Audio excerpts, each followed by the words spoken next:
And it is time for the Hot Topic Buzz. So get this, the World Economic Forum is now looking to reduce ownership of private vehicles.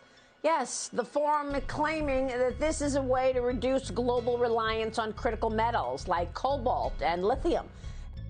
क्या आपको पता है कि आज के समय में जो आप अपनी प्राइवेट कार्स आराम से चला पा रहे हैं, हो सकता है कि आने वाले कुछ सालों में आपकी प्राइवेट कार की ओनरशिप आपसे छीन ली जाए और आपको ज़बरदस्ती पब्लिक ट्रांसपोर्टेशन का यूज़ करने के लिए गवर्नमेंट के द्वारा फोर्स किया जाए।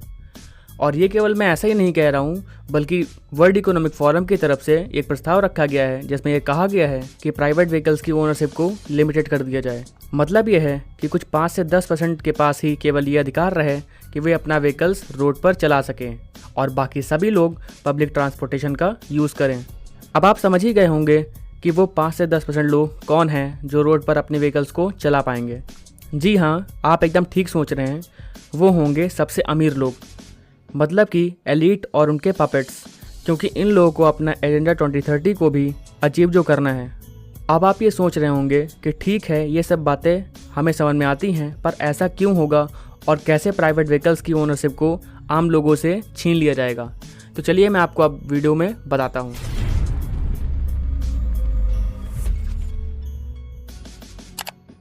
तो कुछ दिनों पहले वर्ल्ड इकोनॉमिक फोरम से एक इम्पॉर्टेंट न्यूज़ सामने आई थी जिसमें यह कहा गया था कि हमें प्राइवेट व्हीकल्स को लिमिटेड करना होगा।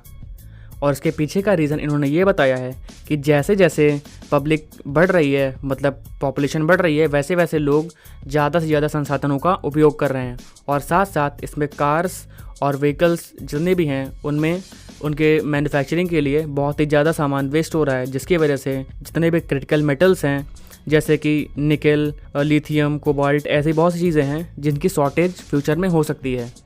और ये भी हो सकता है कि आने वाले दिनों में इनकी हाई कंजप्शन की वजह से इसकी शॉर्टेज हो जाए, जिससे कि इनके प्राइसेस में बहुत ज़्यादा बढ़ोतरी पाई जाए।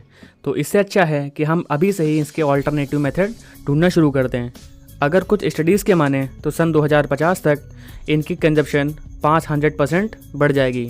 इसका मतलब है कि लगभग 5 गुना हो जाएगी, जिससे होगा ये कि सोर्सेज बहुत ही लिमिटेड हो जाएंगे। इससे अच्छा है कि प्रॉब्लम आने से पहले हम उसका सॉल्यूशन ढूंढ लें।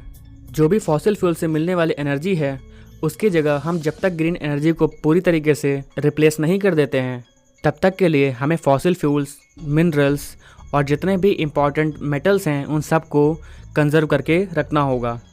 और इसका सबसे अच्छा सॉल्यूशन वर्ल्ड इकोनॉमिक फोरम की तरफ से ये बताया गया है कि आम जनता जो अपना प्राइवेट व्हीकल्स यूज़ करती है उस पर लिमिटेशन लगाने चाहिए, ताकि आम जनता कम से कम व्हीकल्स यूज़ करे, जिससे कि फॉसिल फ्यूल्स की जो भी कंजप्शन होगी वो उस कंट्री में कम हो जाएगी और आम जनता पब्लिक ट्रांसपोर्टेशन का यूज़ करना शुरू कर देगी। वर्ल्ड इकोनॉमिक फोरम की तरफ से ये भी कहा गया है कि हमें नई नई मेथड्स लानी पड़ेंगी ताकि ट्रांसपोर्टेशन और भी आसान हो सके, जिसके लिए कुछ कंपनीज जैसे कि गेट अराउंड और ब्लू एसजी जिस बिजनेस मॉडल का यूज़ कर रही हैं उसको लगभग सभी देशों में अप्लाई करना चाहिए। अब मैं पहले आपको ये बताता हूँ गेट अराउंड और ब्लू एसजी हैं क्या। ये एक ऐसी कंपनीज़ हैं जो कार शेयरिंग का ऑप्शन आपको देती हैं। यदि आपको किसी जगह तक जाना है और साथ में किसी और व्यक्ति को भी जाना हो वहाँ तक, तो वो आपसे कांटेक्ट कर सकता है ऑनलाइन और उसके बाद आप उसको मैसेज करके अपने स्थान पर बुला सकते हैं और साथ में जा सकते हैं और इसके बदले आप उससे किराए भी ले सकते हैं। तो इस तरीके से कुछ अलग अलग तरह के मेथड्स बताए जा रहे हैं ताकि फॉसिल फ्यूल की खपत को कम किया जा सके। And it is time for the Hot Topic Buzz. So get this, the World Economic Forum is now looking to reduce ownership of private vehicles. Yes, the forum is claiming that this is a way to reduce global reliance on critical metals like cobalt and lithium as they make a push toward green energy. Dig in, give up your car, why don't you? Yeah, the World Economic Forum sponsors that little get-together, that boondoggle in Davos every year. Why do major private CEOs even go to that thing?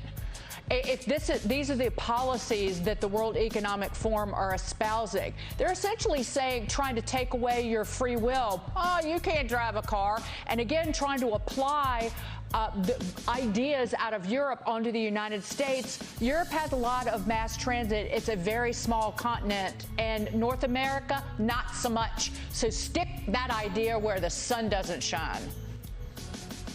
Well, obviously, when we think about the history of motor vehicles, cars, and other transportation, it has lifted millions, hundreds of millions of people out of poverty and has changed the dynamic of how we all live and the quality of our lives. So yes, while we all want a clean economy and we want a climate that is sustainable, the reality is that a collapsing economy isn't the answer. So there has to be a balance, and unfortunately, in today's bifurcated world, we get a little bit too much extremism. So hopefully we can bring some sense back into it. ये बात मुझे काफ़ी हद तक ठीक भी लगती है, लेकिन इसके पीछे का एजेंडा तो इनका कुछ और ही है। मैं अपने पिछले कई वीडियोस में ये चीज़ बता चुका हूँ कि इनका मेन एजेंडा है कि आप किसी भी चीज़ के मालिक नहीं होंगे और आप खुश होंगे। मतलब कि you will own nothing and you will be happy, जिसमें होगा ये कि ये पूरी तरीके से आपको गवर्नमेंट पे डिपेंडेंट बना देना चाहते हैं। मतलब आप पर पूरा कंट्रोल पाना चाहते हैं। इस तरीके से धीरे धीरे आप पब्लिक ट्रांसपोर्टेशन का यूज़ करना शुरू कर देंगे और आपके पास तो कोई अपना खुद का ट्रांसपोर्टेशन का मीडियम रह नहीं जाएगा। तो जिससे होगा ये कि आप पूरी तरीके से गवर्नमेंट पर डिपेंडेंट हो जाएंगे और धीरे धीरे जैसे भी आप इस तरीके से डिपेंडेंट होते चले जाएंगे, इस पूरी दुनिया से ये पब्लिक व्हीकल्स ही रह जाएंगे और प्राइवेट व्हीकल्स पूरी तरीके से दुनिया से हट जाएंगे। अगर आपकी गवर्नमेंट भ्रष्ट है और आप उस पर कोई चार्ज लगाना चाहते हैं या फिर उसके खिलाफ आवाज़ उठाना चाहते हैं, तो आप इस पर कुछ नहीं कर सकते, क्योंकि जैसे आपने आवाज़ उठाई आपको रेस्ट्रिक्ट कर दिया जाएगा उस पब्लिक ट्रांसपोर्टेशन को यूज़ करने के लिए और उसके बाद आप कुछ नहीं कर पाएंगे। तो घूम फिर के इनका उद्देश्य यही है कि 1 word government, 1 word currency and 1 word religion लाया जाए। और इसको लागू करने के लिए बहुत ये अलग अलग तरीके के मेथड्स समय समय पर लाते रहते हैं। जैसे कि आपको कोई नई प्रॉब्लम बताएंगे और उसका सॉल्यूशन भी यही बताएंगे, ताकि होगा ये कि आपके दिमाग में पहले उस प्रॉब्लम के बारे में अच्छे से कॉन्सेप्ट सेट हो जाए, जिससे कि आप ये चाहें कि इसका सॉल्यूशन कोई निकाल के दे, और वो जो चाहते हैं वो अपना सॉल्यूशन आपके सामने रख देते हैं और आप खुशी खुशी उसको एक्सेप्ट कर लेते हैं। एग्जाम्पल मैं आपके सामने देना चाहूँगा। सन 2020 में एक बीमारी फैली थी, मैं नाम नहीं ले सकता हूँ। इसके बाद इन्होंने उसका सॉल्यूशन भी दिया कि कैसे आप इससे बच सकते हैं और नए नए तरीके से नए सैंक्शंस पब्लिक पर इम्पोज कर दिए और साथ साथ टैक्स भी बढ़ा दिया। तो मतलब घूम फिर के इनका एजेंडा ही होता है कि किस तरीके से हम नई प्रॉब्लम को उनके सामने रखें ताकि हम अपने एजेंडे को कंप्लीट कर सकें और लोग इसको ध्यान भी ना दें। तो मैं आपसे कहूँगा कि आप सभी लोग इन सब चीज़ों को बहुत ध्यान से देखा करिए, आप इन सब चीज़ों के बारे में बहुत अच्छे डिटेल में समझा करिए, ताकि आपको ये सब कॉन्स्पिरेसी आपको समझ में आ सके। और आप इस वीडियो को सभी तक शेयर करें ताकि ये इन्फॉर्मेशन जो कि बहुत ज़्यादा इंपॉर्टेंट है ये सभी तक पहुँच सके। आप अगर इस तरह की वीडियोस को और चाहते हैं तो आप इस वीडियो को लाइक कीजिएगा और इस चैनल को सब्सक्राइब कर लीजिएगा, ताकि फ्यूचर में आपको ऐसी वीडियोस मिलती रहें। मैं आपसे मिलूंगा नेक्स्ट वीडियो में एक और इम्पॉर्टेंट इन्फॉर्मेशन के साथ। तब तक के लिए आप अपना ख्याल रखिए। Good bye.